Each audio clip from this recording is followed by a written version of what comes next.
देखिए good morning. अपना जो टॉपिक था वो कहाँ तक पढ़ा दिया था अपन ने? टर्मिनल विभवांतर पढ़ा दिया था, टर्मिनल वोल्टता पढ़ा दी थी अपन ने, और आंतरिक प्रतिरोध भी पढ़ा दिया था अपन ने, कंप्लीट पढ़ा दिया था ना। आज अपना जो टॉपिक चलेगा वो बहुत इंपॉर्टेंट टॉपिक चलेगा। देखो बोर्ड एग्जाम में आ सकता है, चांस बनेंगे इस क्वेश्चन के यहाँ से। और देखो कल नीट का पेपर लगा था, जो आज जो टॉपिक पढ़ाए ना अपन, समांतर संयोजन, श्रेणीक्रम संयोजन, जो इनका सेलों का, वहाँ से क्वेश्चन आया था। पेपर आपने देखा भी होगा, मैंने इंग्लिश मीडियम का पेपर भेजा था, और उस पेपर में अपन ने लगभग जो क्वेश्चन कराया अपने बुक से, लगभग कई क्वेश्चन आए, अपन ने नोट्स करवाए उसमें से। अगर आप हल्की सी थोड़ी सी मेहनत करो तो आप ज़्यादा कोई टफ बड़ी चीज़ नहीं है नीट क्वालिफाई करना।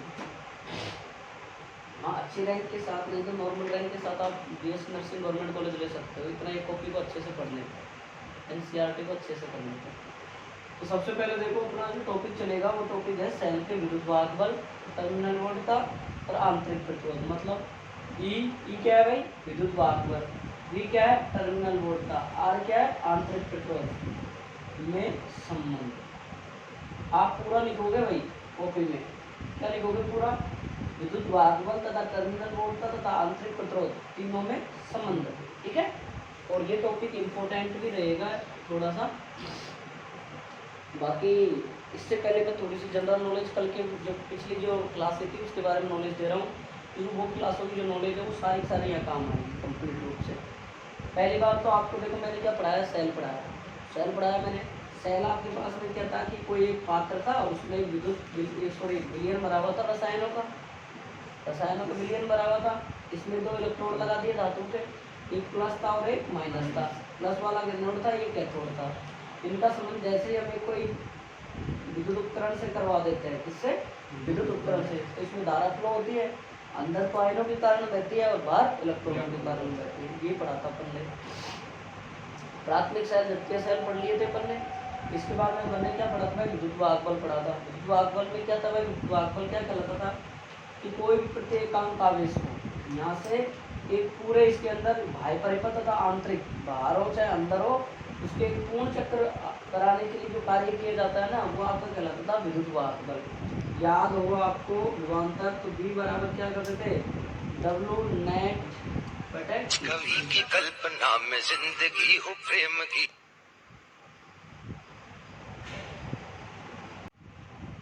आगे देखिए क्या बता रहा था मैं, अपन ने कहाँ तक पढ़ा था? विभवांतर, यही बताया था ना उस दिन भी, है? ये अपन ने पढ़ लिया था। फिर इसके बाद अपन ने टर्मिनल वोल्टता पढ़ी थी। वो क्या थी कि कोई भी जो विद्युत अपघटन था, ये परिपथ है, इसके बाहर मतलब इसके बाहर कोई भी एक काम था, इसको पूर्ण चक्कर में या एक वोल्ट का टर्मिनल वोल्टता से दूसरे टर्मिनल वोल्टता तक ले जाने में किया गया कार्य क्या कहलाता था? हमारा जान लिए तुम लोग। टर्मिनल वोल्टता क्या थी भाई आपके पास में? टर्मिनल वोल्टता थी डब्ल्यू एक्सटर्नल, मतलब बाहर, इसके बाहर एकांक आवेश को एक वोल्ट टर्मिनल वोल्टता से दूसरे टर्मिनल वोल्टता तक ले जाने में किया गया कार्य हमारे पास क्या कहलाता था? टर्मिनल वोल्टता कहलाता। आंतरिक प्रतिरोध क्या था कि जैसे आपने इलेक्ट्रोडों के मध्य कोई तार लगा दिया, विद्युत उपकरण लगा दिया, करंट फ्लो हो रही है, उसके मार्ग में जो बाधा आ रही है, वो बाधा उत्पन्न कर रही है, वो बाधा ही हमारे पास में क्या कहला रही थी भाई? आंतरिक प्रतिरोध। और आंतरिक प्रतिरोध का बी बराबर हमारे पास में आई आर होता है। क्या होता है भाई? बी बराबर आई आर होता है। यहाँ तक अपन ने रामायण परसों पढ़ ली थी।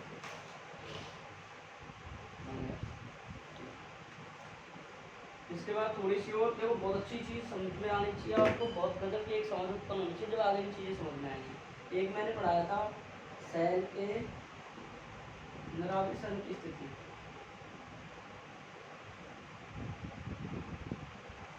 निरावेशन की स्थिति का मतलब डिस्चार्जिंग।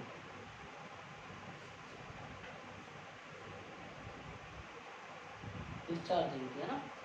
सेल के डिस्चार्ज होगा, धारा कहाँ से बहे? कुछ भी नहीं बहे, तो हमारे पास विद्युत वाहक बल क्या प्राप्त होगा? धनात्मक। विद्युत वाहक बल धनात्मक कैसे होगा? देखो ये हमारे पास कोई सेल है, एक बड़ा एक डंडा छोटा आता है, छोटा वाला माइनस का आता है, प्लस का आता है। ध्यान रखो हमेशा, ये क्या आपके पास में ई है, ध्यान रखो हमेशा, धारा जो बहेगी सेलों के अंदर वो प्लस से किधर जाएगी भाई? माइनस से। प्लस से किधर जाएगी? माइनस की। प्लस से तो दूर जा रही है, माइनस पे जाके खत्म होगी। बहुत विशेष ध्यान रखना, इनको बहुत अच्छे से समझना, बाद में समझ में नहीं आएंगे, पहले कह रहा हूँ जैसे मैं इसके ऊपर एक सेल और जोड़ दूँ यहाँ पे, एक सेल और जोड़ दिया तो माइनस से प्लस, धारा प्लस से डिवाइड प्लस माइनस में जा रही है, ये कितना हो गया E2। अगर मैं E बराबर लिखना चाहूँ यहाँ से तो कितना हो गया E1 प्लस, बात समझ में आई नहीं आई? ये बहुत कॉमन चीज़ है, बहुत अच्छे से ध्यान रखना। जितने भी अगर आगे फिजिक्स पढ़ोगे, ये चैप्टर पढ़ोगे, आगे किरचॉफ सर्किट सब सोल्व करोगे, सब में ये काम आएगा, ध्यान रखना इस बात का। जब जब फिजिक्स पढ़ोगे ये आपको पीछे नहीं छोड़ेगा, बहुत इंपॉर्टेंट चीज़ है, ये ध्यान रख लेना, बहुत बहुत वेरी इंपॉर्टेंट है। मैं रिपीट कर रहा हूँ, मैं रिपीट नहीं करता। दूसरी बात, चार्जिंग वाली स्थिति हो, मतलब आवेशन की स्थिति हो। कौन सी स्थिति हो अपनी? आवेशन। जैसे आवेशन की स्थिति में क्या होता है भाई, ध्यान से देखो। जैसे आपके पास एक तो ये सेल लग गया, ये प्लस है ये माइनस है, एक सेल लग गया आपका, ये लग गया, ये माइनस है ये प्लस है। अब बताओ, ये आपके पास में E1 है, ये आपके पास में E2 है। भाई आवेश हो रहा है, आवेश का मतलब धारा प्रवाह हो रही है, विपरीत दिशा में इलेक्ट्रॉन घूमेंगे तो विद्युत वाहक बल क्या आएगा, ऋणात्मक आएगा। तो यहाँ पे अपने पास में E कितना आ जाएगा बताओ। देखो ये तो वही पहले वाला ही आ रहा है, मेरा आवेशन वाला आ रहा है, ये तो क्या आ गया धनात्मक, ये क्या आ जाएगा, ये देखो ये उल्टा आ रहा है, माइनस से धारा प्लस में जा रही है, ना कि प्लस से धारा माइनस में जा रही है। तो कितना हो जाएगा माइनस का, बात समझ में आई नहीं आई? अगर आपके पास में सेल और लगा दूँ मैं, जैसे ये लगा दिया,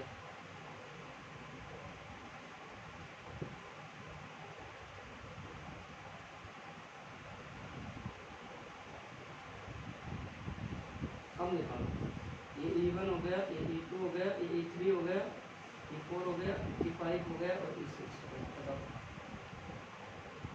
बताओ, E बराबर बताओ, E1 ये प्लस का ही आएगा, अगला वाला बताओ माइनस का, अगला अगला अगला, सीख गए होंगे सारे, सीख गए, सीख गए भाई, कोई दिक्कत होने का? देखो प्लस से धारा यूँ जाती है, देखो माइनस से जा रही है तो अपोजिट आ रही है, तो विरोध कर रहा है इसका, तो ये क्या आ जाएगा विरोध नहीं। ये भी देखो, ये फिर विरोध नहीं, सही है, ये करवाई दिया तो मैं निकल।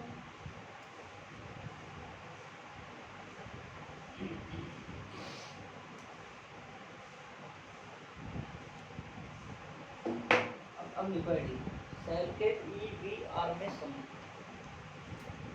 EVR में संबंध बहुत अच्छे से करेंगे भाई, देखो ध्यान से सब समझ गए एक एक चीज़ों को।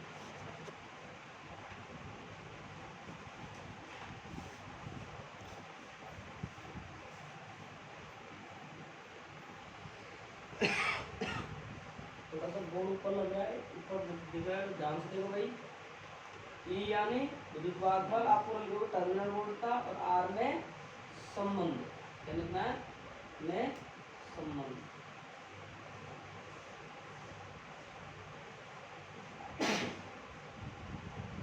और ये इम्पोर्टेंट भी है,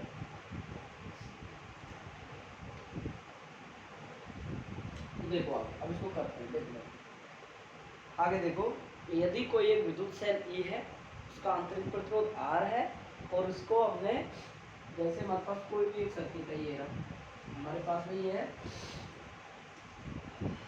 उसका आंतरिक प्रतिरोध देखो, ये चीज और सुनो।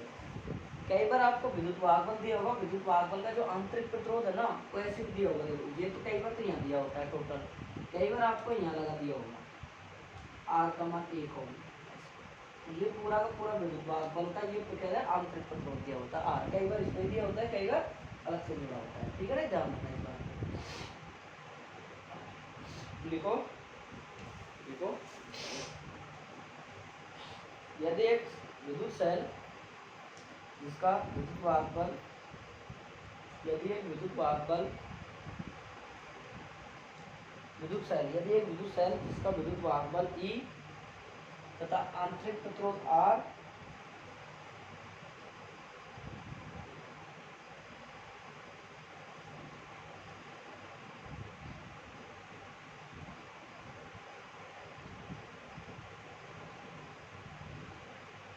यदि एक विद्युत सेल इसका विद्युत वाहक बल E तथा आंतरिक प्रतिरोध r है, सेल को कैपिटल R प्रतिरोध से संयोजित करने पर, सेल को कैपिटल आर प्रतिरोध से संयोजित करने पर आई धारा प्रवाहित होती है, आई धारा प्रवाहित होती है। नीचे लिखोगे सेल का विद्युत वाहक बल बराबर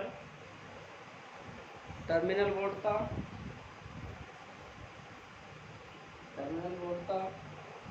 प्लस आंतरिक विभवांतर,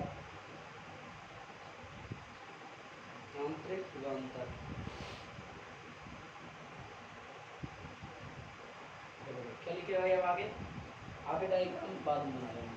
देखो भाई इधर देखो क्या लिखा है हमने, सेल का विद्युत वाहक इसके बराबर होता है टर्मिनल वोल्टता और आंतरिक, मतलब याद भी नहीं रहे, ये जो होता है ना ये दोनों के योग के बराबर होता है,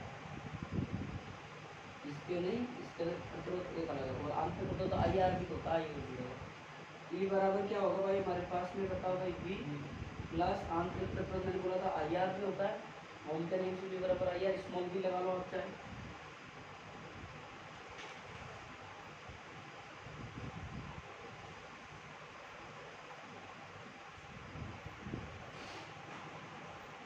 क्या हो गया? आई आर हो गया। मैं अगर बी का मान निकालना चाहूँ तो आई आर, इसको चाहे इसको इधर भेज दूँ, निकाल लो भाई। बी का मान निकालना टर्मिनल विभवांतर,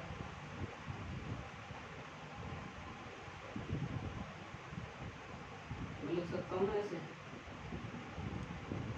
इसको यूँ कहीं छोड़ दो, इसको इसके कर ले जाओ, लिख सकता हूँ ना शाम। यह संबंध कौन सा आ गया भाई? बताओ किस सेल के लिए संबंध आया है? बताओ, मेरा आवेशन के लिए आया, आवेशन के लिए आया, कौन सा वाला?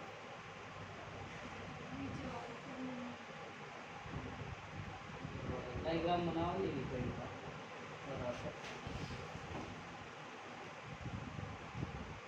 आवेशन के लिए क्यों आ जाएगा भाई?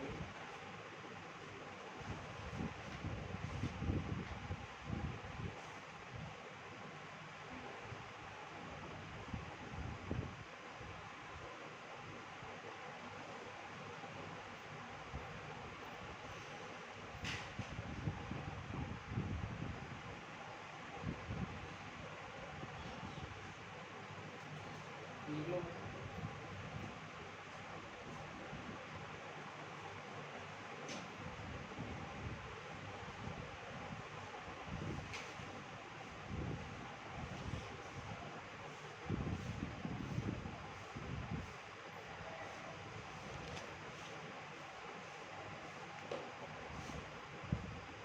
हो गया?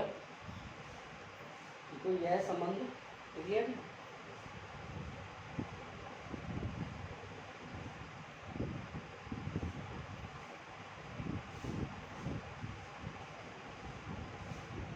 Clear?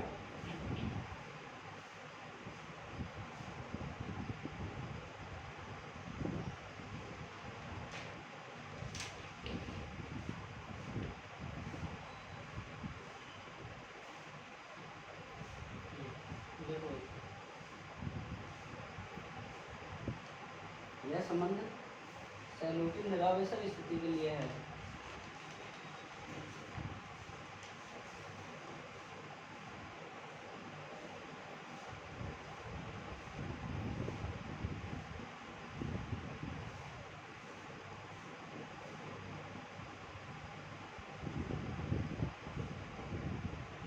E plus I R आवेशन की स्थिति के लिए है।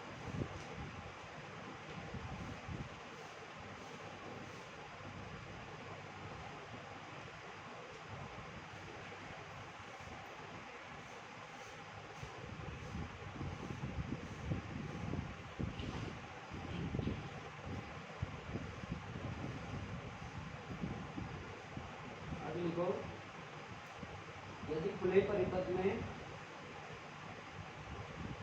प्रवाहित धारा I बराबर 0 है तो I बराबर 0 है तो आई बराबर 0 है तो क्या आ जाएगा, आई बराबर 0 तो बी बराबर ई आ जाएगा। तो क्या लिख सकते हैं, आई बराबर 0 है तो टर्मिनल विभवांतर विद्युत वाहक बल के बराबर होगा। टर्मिनल विभवांतर विद्युत वाहक बल के बराबर होगा।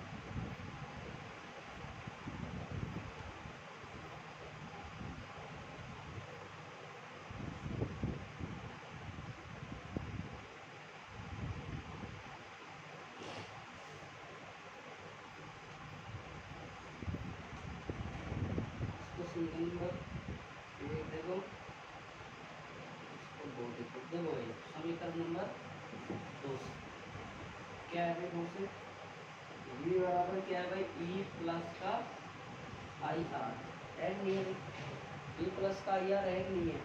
अब इसमें से हम क्या निकाल सकते हैं, आई आर निकाल लो।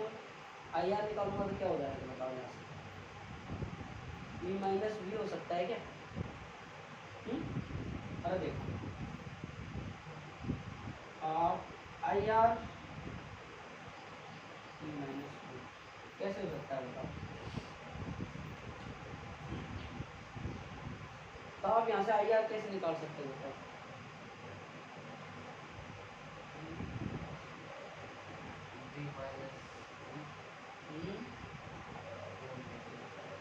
तो कैसे निकालोगे बताओ। आई आर बराबर क्या आ जाएगा ये बताओ। देखो इसको इधर लिया आई आर को तो माइनस का आई आर आएगा बराबर ये ऐसा कैसा है, इसको इधर ले जाओगे तो क्या आ जाएगा, माइनस करके आएगा, आएगा तो नहीं आएगा। और इसमें से माइनस कॉमन ले लो आप तो कितना आ जाएगा, माइनस ई प्लस, सही है ना। और यही ऑप्शन आएगा और तो क्या आएगा, इसके अलावा ये थोड़ी आ जाएगा, ये थोड़ी आ जाएगा, ये थोड़ी आ जाएगा। चेक कर लो देखो यार यहाँ पाएगा, आएगा क्या। तो फिर ऐसे करें तो अपन सुनो सुनो ये आप भेजते इसको यूँ भेजते हैं, कितना बन जाएगा, इसको इधर भेजते हो अपन, v माइनस ई बराबर कितना आ जाएगा, आई आर घटे कितना आ जाएगा, आई और इक्वल टू कितना आ जाएगा आर। और चूंकि हम एक चीज जानते हैं आई बराबर क्या होता है भाई बताओ, v बटा ओम के नियम से v समानुपाती आई होता है नहीं होता है भाई, आई बराबर v बटा, इसको याद रखो v माइनस आई और v बटा आर और बराबर कितना आ रहा है आर। इसको क्या लिख सकते हो, v माइनस ई आर बटे और बराबर क्या आएगा स्मॉल, तो सेल द्वारा प्रवाहित धारा निकालेंगे तो क्या आ जाएगा। चलो तो वापिस समझो, माना कोई हमारे पास सेल था और उस सेल का विद्युत वाहक बल ई था, टर्मिनल विभवांतर V था और उसके अंदर आंतरिक प्रतिरोध R था, इससे प्रवाहित धारा I होगी, ठीक है। हम जानते हैं E बराबर क्या है, विद्युत वाहक बल बराबर विभवांतर प्लस आंतरिक विभव होता है, आंतरिक विभव बराबर V बराबर होता है IR होता है। IR को हमने यहाँ रख दिया तो हमारे पास में ये बैठेगी, ये जो होता है वो निरावेशन के निर्देशन होता है, ये वाला इसके लिए होता है भाई, निरावेशन के लिए होता है। टर्मिनल विभवांतर में निकालनी है, ऐसे बी को निकालेंगे तो क्या हो जाएगा भाई, आई आर भी भेज देंगे तो क्या हो जाएगा, ई माइनस आई आर हो जाएगा। यह आवेशन किसके लिए हो जाएगा, ये वाला प्लस वाला आवेशन की स्थिति में हो जाएगा, आवेशन अरे आवेशन की स्थिति में हो जाएगा। और इसके बाद अपन ने क्या बताया कि अगर इसमें से अपन आई धारा हमारे पास में कोई सर्किट है वो खुला है, परिपथ शॉर्ट सर्किट है, खुला पड़ा है, तो उसमें से करंट नहीं जाएगी, करंट कितनी हो जाएगी, जीरो हो जाएगी। तो करंट जीरो होने पर हमारे पास क्या आ जाएगा कि जो सेल का विभवांतर है ना वो विद्युत वाहक बल के बराबर आ जाएगा। यही तो पढ़ा था हमने अभी थोड़ी देर पहले, V बराबर ई, ये लिखवाया मैंने हिंदी में कि यदि खुला परिपथ है, धारा जीरो है तो उसका टर्मिनल विभवांतर विद्युत वाहक बल के बराबर होता है, ये लिखा है। ये मैंने समीकरण नंबर 2 से लिया ये वाला। यहाँ से मैं आई आर का मान निकालूंगा तो इसको इधर भेज दूंगा तो क्या हो जाएगा, V माइनस ई हो जाएगा, नहीं हो जाएगा, V माइनस ई बराबर आई आर, ये इसके बेस में नहीं है गुणा में है, ठीक है। आर बराबर निकालो तो आई नीचे आ जाएगा, आई बराबर क्या होगा, V बटा आर हो जाएगा, V माइनस ई और आई की जगह अपनी वैल्यू पुट कर दी और ये आपको ऊपर चले जाएगा, ऊपर जाने के बाद क्या आ गया, स्मॉल आ रहा है। तो देखो सेल द्वारा प्रवाहित धारा इतना दिख जाएगा ना बोर्ड पे, आपने इतना उतार रखा है शायद, ये आवेशन तक यहाँ तक उतार रखा है, उतार रखा है ना।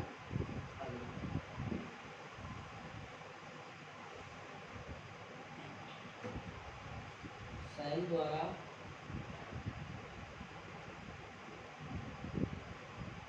प्रवाहित धारा आई बराबर क्या हो जाएगा भाई, कुल विद्युत वाहक बल घटा कितना हो जाएगा, कुल प्रतिरोध कितना हो जाएगा, कुल विद्युत वाहक बल। एक चीज से कंफ्यूज मत होना, मैं ये लिखा हूँ V विद्युत वाहक पूरा लिखना आप, ठीक है। और एक चीज से कंफ्यूज मत होना, बल्कि मैंने आपको लिखवा भी दिया। अगर आपके पास कुल विद्युत वाहक बल आ रहा है तो आप क्या लिख रहे हो, ई क्या होता है, एक तरीके से विद्युत वाहक बल क्या होता है, विभवांतर होता है, ना कि फोर्स होता है। अपन ने लिखवा दिया था, इस तरीके से किसका काम करेगा, V का ही काम करेगा। तो अगर ओम का नियम अपन लगाते हैं V बराबर IR होता है, और I बराबर कितना होता है, V बटा R। अगर V की जगह E आ रहा है तो आपके पास क्या है, विभवांतर है। ध्यान रखना इस बात को, थोड़ा सा बहुत, ये मान लो ना मुश्किल टॉपिक चल रहे हैं वीट स्टोन तक, कल वीट स्टोन के आधार पर नीट में क्वेश्चन आया था।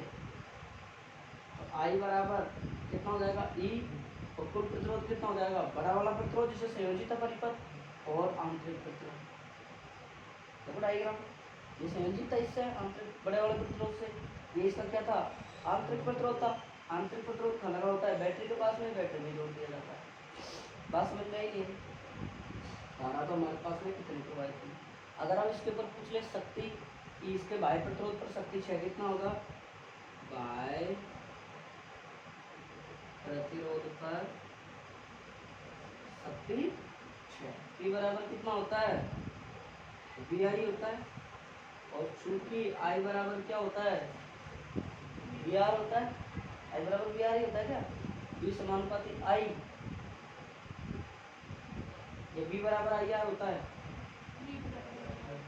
V बराबर IR होता है, झूठी आमद किया करो। P बराबर कितना हो जाएगा, 20 कितना हो जाएगा,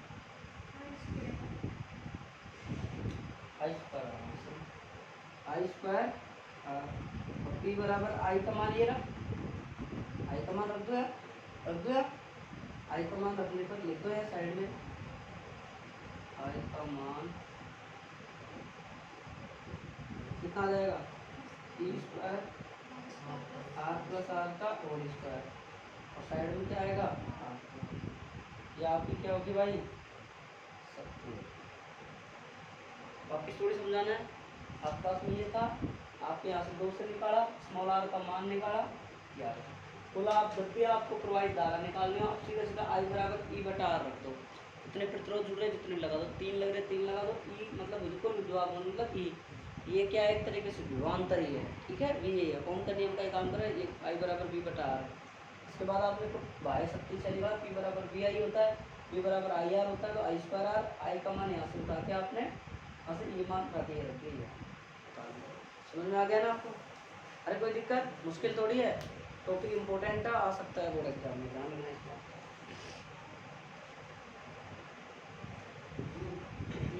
आपने परिपथ में है ना I बराबर 0, हाँ आप छोड़ देता है। अरे तो यार I बराबर यहाँ 0 रख के देख ले कहाँ गया हो, ये रख दे, ये 0 रख, V बराबर यही तो आएगा, टर्मिनल विभवांतर बराबर विद्युत वाहक बल, एक दूसरी वाली बात।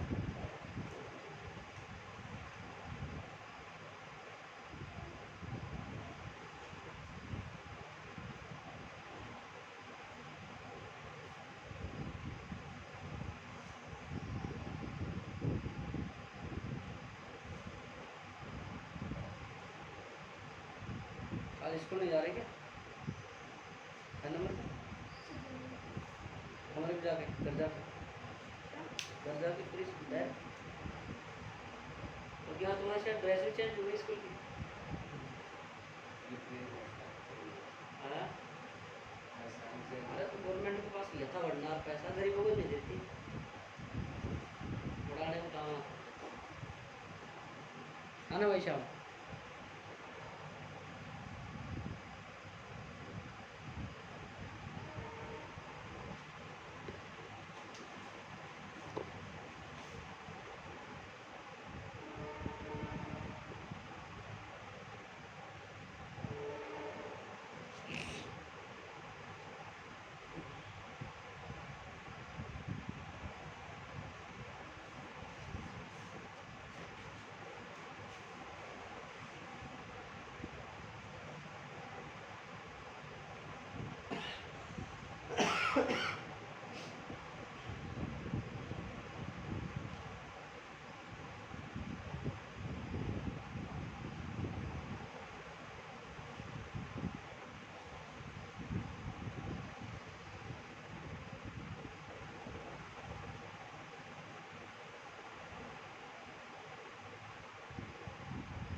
के दे दिया भाई।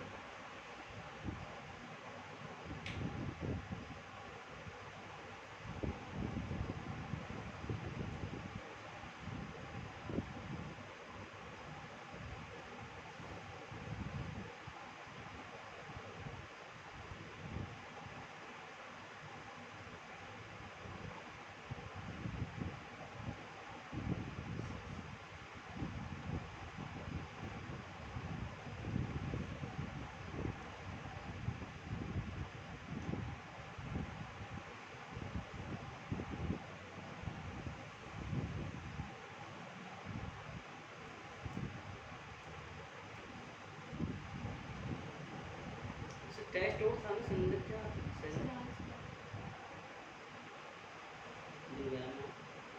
जब भी नहीं आई संख्या। मैं सोच रहा बच्चे कम कैसे है। शाम को भी कब आएगी सर? शाम को भी कब आएगी? क्या शाम को 11 का हो गया। मेरा क्या जा रहा है मतलब, मेरे थोड़ी कुछ घाटा जाएगा बता। अब आज एक एक पापा को फोन करूँगा, आज नहीं 23 तारीख बाद करूँगा, मेरे को पेपर देखो कि फ्री हो सबके घर वालों को फोन करो बता दो भाई।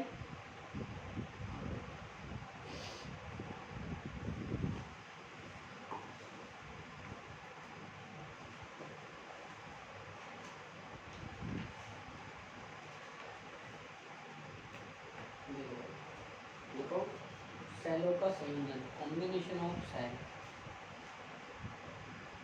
सेलों का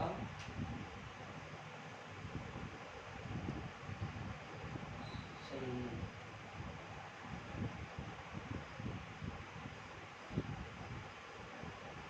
दो प्रकार का होता है। देखो भाई, धारा को कम या अधिक प्राप्त करने के लिए सेलों का संयोजन किया जाता है, कॉम्बिनेशन ऑफ सेल किया जाता है धारा को कम या अधिक प्राप्त करने के लिए। दो प्रकार का होता है, पहला सीरीज कॉम्बिनेशन, दूसरा पैरेलल कॉम्बिनेशन।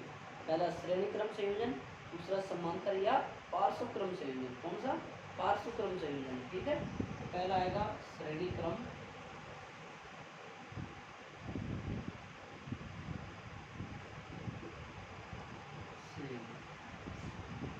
श्रेणी क्रम संयोजन क्या होता है? पहले दो लाइन लिख लो, फिर एक साथ लाइन लिखो। पहले ऊपर वाली हेडिंग को सेलों का संयोजन, इसमें कुछ लिख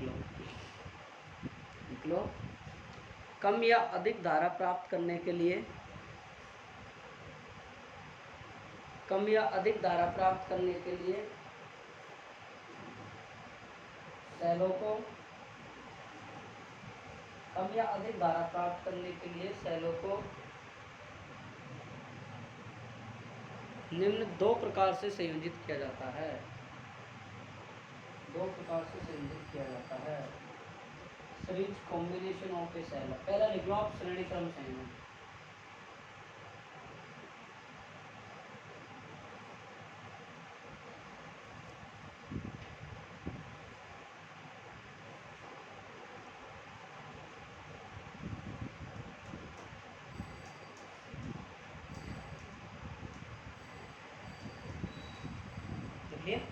अब समझो भाई श्रेणी क्रम संयोजन। देखो भाई, अपने पास यहाँ पे क्या जुड़ रहा है भाई, वो ये प्रतिरोधों का संयोजन, संधारित्रों का संयोजन आपने सब नहीं पढ़ रखा है, वैसा का वैसा ही है, कोई तो ज़्यादा अंतर नहीं है, बस थोड़ा सा फर्क है इसमें यहाँ पर। बाकी सर्किट वही है, डेफिनेशन वही है। यहाँ पे क्या बनाएंगे देखो भाई, अपने पास में एक परिपथ है, उस पर सेल जुड़े हुए हैं। एक सेल अपने पास में कौन सी जुड़ा है? E1 सेल जुड़ा हुआ है। कोई मान लो अपने पास में n सेल जुड़े हैं। कितने सेल जुड़े हैं भाई? n। मान लो ये अपने पास में कितना है? E1। ये कितना होगा? E2। ये कितना है? E3। और ये कितना अपने पास में? E2। कितना है भाई? En।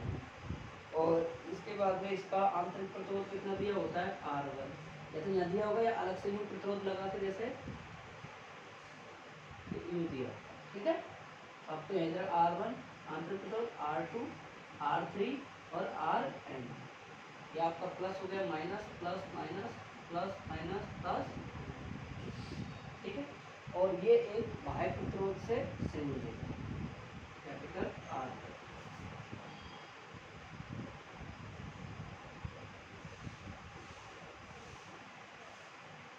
समझ में आई? हम क्या लिख सकते हैं? हमारे पास माना E1 E2 E3 dot dot E N वाला हमारे पास कोई विद्युत वाहक बल वाला कोई परिपथ है जिसमें R1 R2 R3 dot dot dot Rn प्रतिरोध क्या आंतरिक प्रतिरोध क्या है इसमें संयोजित है। अतः प्रथम सेल पहले सेल का दूसरा सिरा दूसरे सेल के पहले सिरे से, दूसरे सेल का दूसरा सिरा तीसरे सेल के पहले सिरे से तथा तीसरे सेल का दूसरा सिरा n सेल के प्रथम सिरे से संयोजित है। यही हमारा क्या कहलाता है श्रेणी क्रम संयोजन। श्रेणी क्रम संयोजन भी होता है पहले का दूसरा सिरा दूसरे के पहले से, दूसरे का दूसरे का सिरा तीसरे के पहले से, ये तो जुड़ा होता है। यही तो हमारा श्रेणी क्रम संयोजन कहलाता है। आप रचना को जरा रटो मत, आप इससे लिखा माना हमारे पास में कोई एक विद्युत परिपथ है जिसमें n सेल जुड़े हैं, इसके आंतरिक प्रतिरोध क्रमशः R1 R2 R3 dot dot Rn है जो कि R प्रतिरोध से संयोजित है। लिख दोगे माना E1 E2 E3 dot dot En cell है जिनका आंतरिक प्रतिरोध R1 R2 R3 dot dot Rn है जो कि बाह्य प्रतिरोध से आपसे जुड़ा। धारा कैसे बहेगी भाई बताओ तो? यूनिट तो आएगी, यूनिट तो बहेगी अपनी धारा करंट प्लस से माइनस की ओर, यूनिट तो आ रही है धारा। आप वो गलती मत करना, प्लस माइनस आप जैसे और परिपथों लगा देंगे। ठीक है, समझ में आ गई ना? उच्च की ओर से निम्न की ओर जा रही धारा। अरे भाई n सेल जुड़े हुए जिनका आंतरिक प्रतिरोध n जुड़ा हुआ है और जो कि एक इस प्रतिरोध से संयोजित है, इसमें धारा यूनिट तो बहेगी प्लस से माइनस की ओर। बात समझ में आई नहीं आई? समझ में आई नहीं आई भाई? आप लिखो डेफिनेशन निकालने जब थोड़ी है, खुद भी लिख लोगे आप, खुद से लिखना आप कि पहले सेल का दूसरा सिरा दूसरे सेल के प्रथम से, दूसरे का दूसरा सिरा तीसरे के प्रथम सिरे से संयोजित है। ठीक है, मैंने दो बार लिखा था डेफिनेशन, प्रत्येक बार नहीं लिखा हूँ। तो देखो भाई इस संयोजन में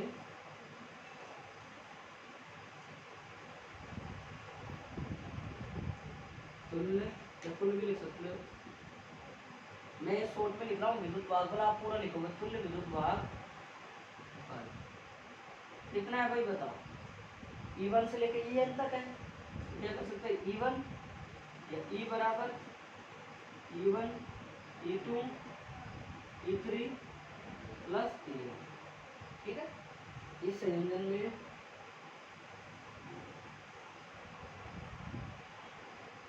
तुल्य आंतरिक प्रतिरोध कितना हो जाएगा भाई? तुल्य आंतरिक प्रतिरोध का मतलब कितना हो जाएगा? स्मॉल r बराबर कितना हो जाएगा? R1 R2 और R। अब क्या लिखे भाई इस संयोजन में प्रवाहित? क्या लिखे भाई? कुल प्रतिरोध लिख दो या धारा लिख दो। देखो भाई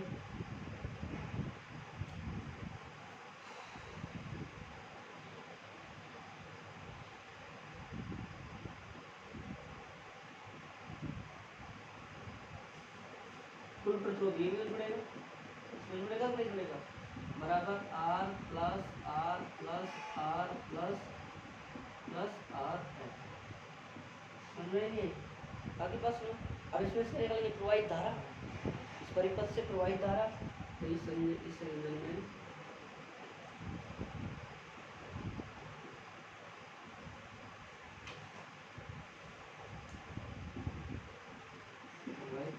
आई बराबर कितना हो जाएगा भाई?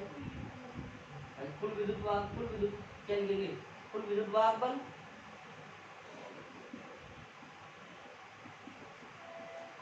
घटक क्या लिखेंगे? कुल प्रतिरोध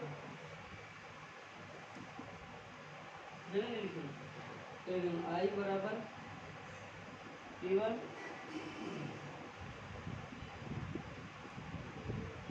कितना लिखेंगे? कुल प्रतिरोध R प्लस R पर R1 R2 को लोगे इस पे R।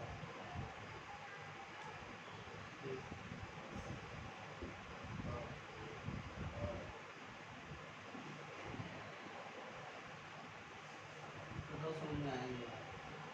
अब इसमें समान प्रतिरोध, समान विद्युत वाहक पर समान प्रतिरोध ले लेंगे। n बार विद्युत वाहक पर लेके n बटा nr हो जाएगा। इसमें एक विपरीत वाला केस ले लेंगे, दोनों को सॉल्व कर लेंगे। समझ में आ गया? देखो माना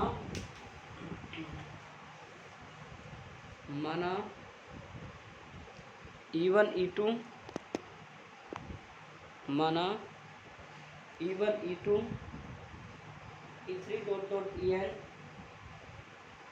E3 E3 dot dot En विद्युत वाहक बल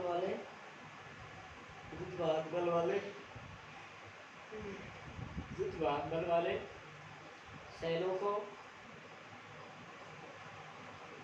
के आंतरिक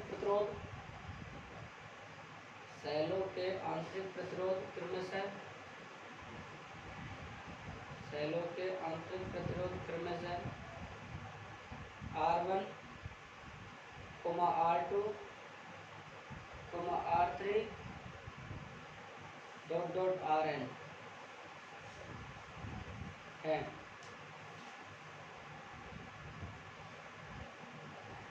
इन सेलों को श्रेणी क्रम में संयोजित करके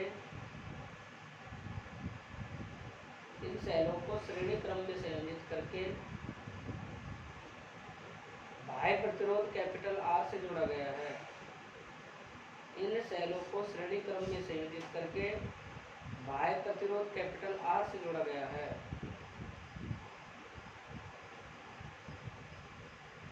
पहली बात तो आप जगह छोड़ेंगे और जगह छोड़ने के बाद में डेफिनेशन खुद लिखोगे आप भाई, डेफिनेशन खुद लिखोगे आप। मैंने लिखा रहा डेफिनेशन वगैरह आप लिख लोगे, खुद लिखोगे। अब देखो, यदि सभी सेलों में विद्युत वाहक बल समान है, इधर कर देते जगह है अपने पास। यदि सभी सेलों में विद्युत वाहक बल समान हो, सभी सेलों में विद्युत वाहक बल क्या हो भाई, समान हो, तथा कितना होगा E1 बराबर E2 बराबर E3, और बताओ कितना हो जाएगा En किसके बराबर हो जाएगा, ठीक है, तथा आंतरिक प्रतिरोध भी समान है।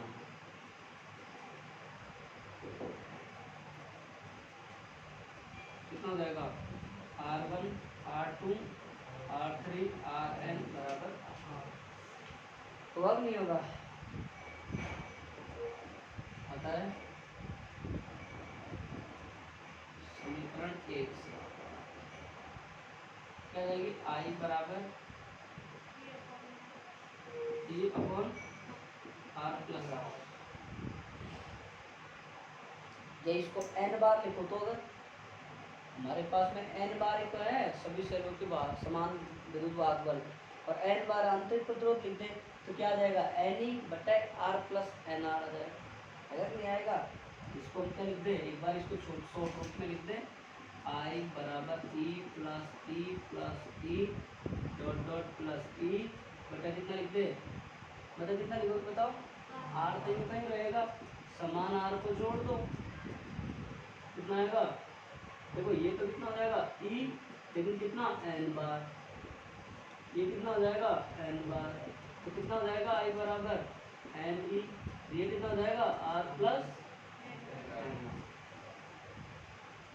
समझ आया नहीं आया भाई। आपने आपका क्या किया, सभी सेलों का विद्युत वाहक बल आपका समान है, आपका आंतरिक प्रतिरोध भी समान था, आपने ये समीकरण का यूज किया यहाँ पे, तो इसके बराबर है पर n बार लिख दिया। n बार लिखा कि नहीं लिखा भाई, ये कितना है n बार, r कितना है n बार, r कौन सा है, स्मॉल r वाला, तो आप कैपिटल R तो आपका एक ही है बाह्य प्रतिरोध से जिसको जोड़ा गया है, तो आपने ये बना दिया, समझ में आ गया फॉर्मूला। यदि आपसे उधर सेल विपरीत क्रम में जुड़े हों तो, यदि सेल विपरीत क्रम में जुड़े हों तो इसको उतार लो, फिर आपको बढ़ाएंगे जितना बना के समझाएंगे उसको, तो पहले ये उतार लो फिर ये उतार, हमें समझ में आ गया। देखो मैं पहले बता रहा हूँ, क्लास अगर मिस कर देना, अब जैसे कल की क्लास आज की क्लास मिस करिए ना जिसने, उसको कुछ समझ में नहीं आएगा इसमें। क्या कहाँ पे, शाम को, वो तो वही था, उस दिन पहले क्लास जल्दी छोड़ती थी ना, बारिश का मौसम के कारण, फिर मेरी थोड़ी तबीयत भी डाउन चल रही है इस टाइम। क्या मौसम चेंज होता है ना, अपनी इम्यूनिटी कमज़ोर होती है, इम्यूनिटी कमज़ोर होती है तो अपन बीमार पड़ जाते हैं।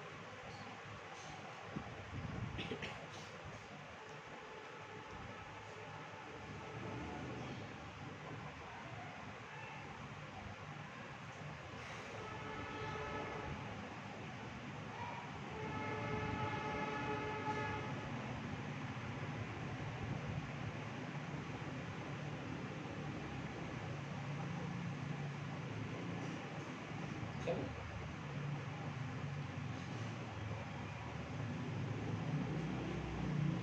समझ में आ गया श्याम?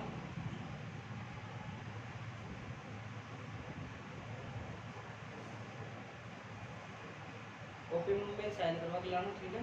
ये पापा का साइन करा के नाटक नहीं मैं करवा लो। फोन तेरे पास है, मम्मी के पास है? फोन करूँगा तो पता है फर्जी करके लाएगा।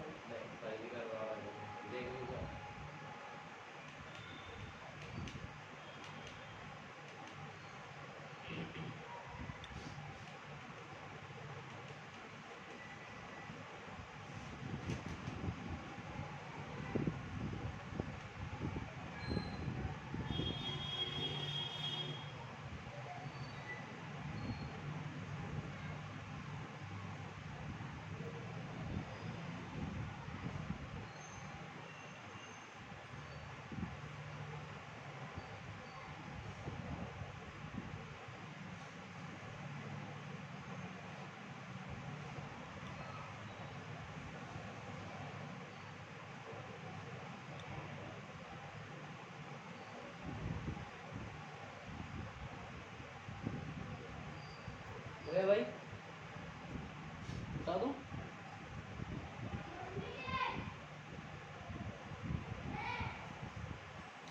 इसको लिख लेना साइड में, जैसे आंसर पेट्रोल यहाँ भी बड़ा हो सकता है, तो ये लिख लेना अपने लैंग्वेज में, कन्फ्यूजन नहीं होगी।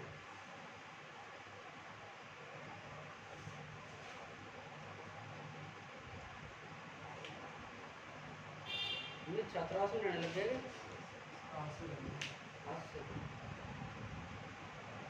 लग दे सामान।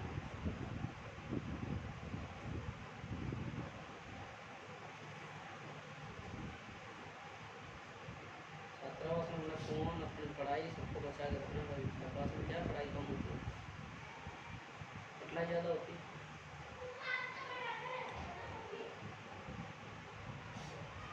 चलो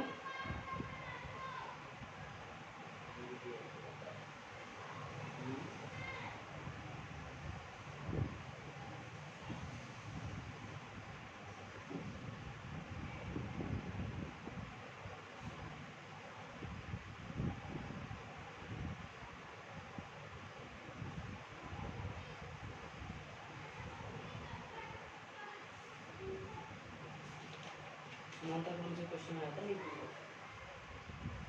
ऐसा क्वेश्चन भी आया था, ये सॉल्व कर सकते हैं।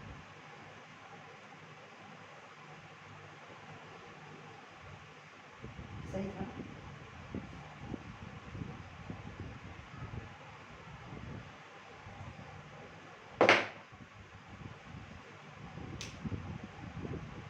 बता दूँ बता दूँ?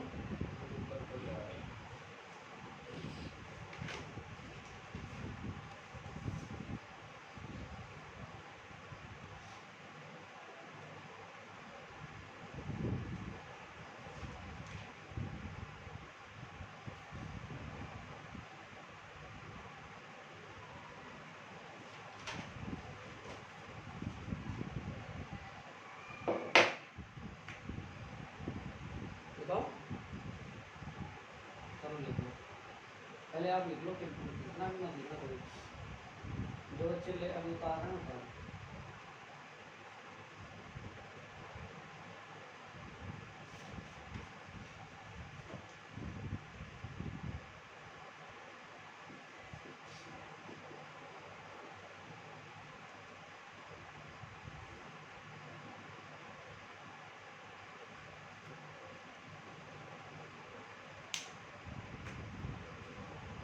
लिया, छोटी सी हेडिंग दे दो, इसी में ये केस लगा के स्थिति लगा के लो, यदि सेल विपरीत क्रम में जुड़े हुए हैं, ऐसे दे रहा हूँ, यदि सेल विपरीत क्रम में जुड़े, सेल विपरीत क्रम में जुड़े।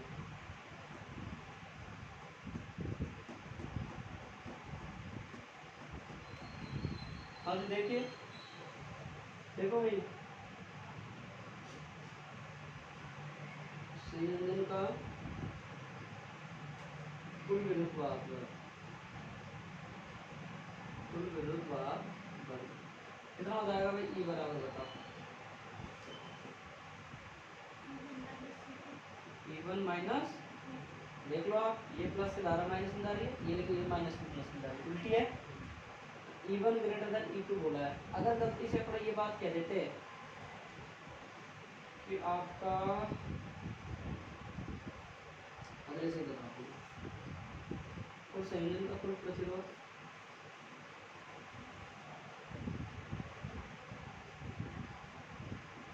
भाई आपका E1 ही तो ज्यादा है, जैसे लिखा है। प्रतिरोध कितना होगा भाई? कुल प्रतिरोध बताओ, R plus R1 plus R2, अतः कुल प्रवाहित धारा I बराबर क्या होगा?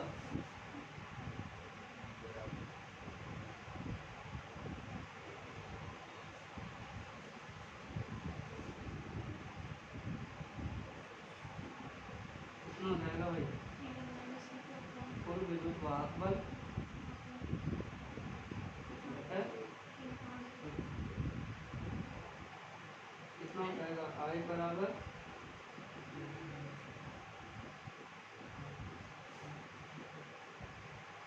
आई बात समझ। अगर मान लो गलती से आपके पास में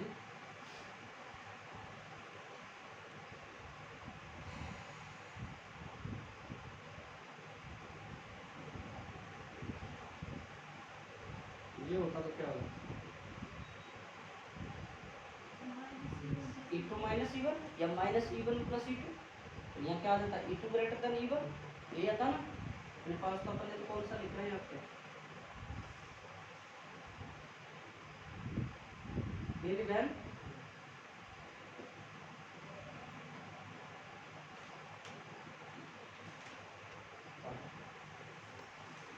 समझ में आ गया ना? सेकंड वाला आप कर सकते हो खुद के घर से, ठीक है।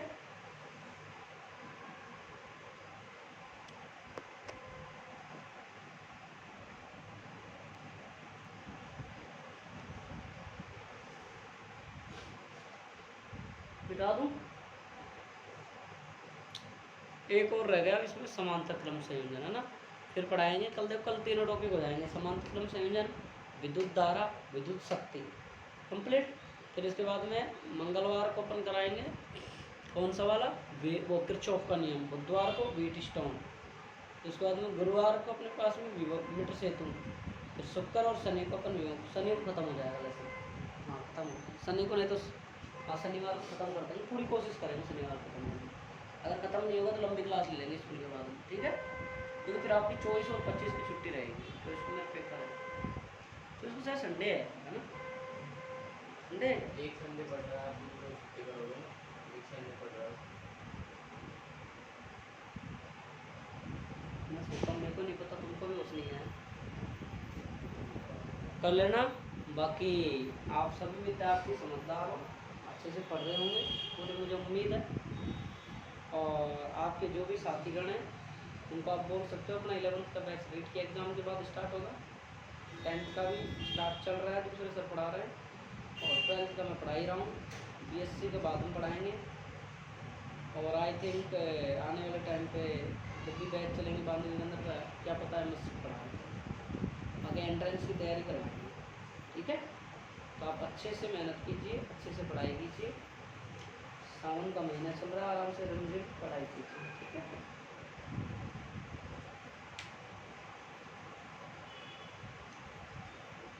जो व्रत करते हैं वो ध्यान दे, डिहाइड्रेशन करके भूखे नहीं मर जाए, कई चक्कर खा के पड़ रहे हो भूखे मर रहे, जिसकी क्षमता नहीं है तो भगवान को वैसे ही श्रद्धा रखें।